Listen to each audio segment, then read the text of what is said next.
Hi guys, welcome back to my channel. Today I'm going to show you how you can block or unblock someone on Google Chat.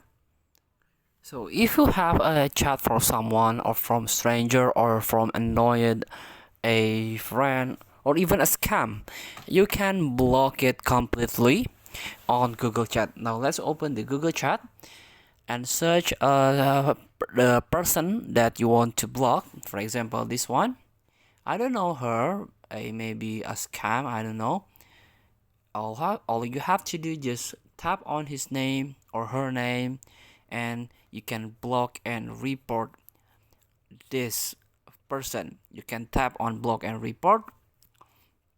If you need to report, you can check the blocks, or if not, just leave it.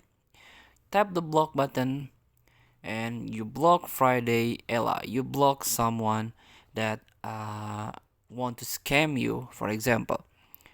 Now, if you want to unblock, you can just go to the settings, scroll down, and manage block user in chat.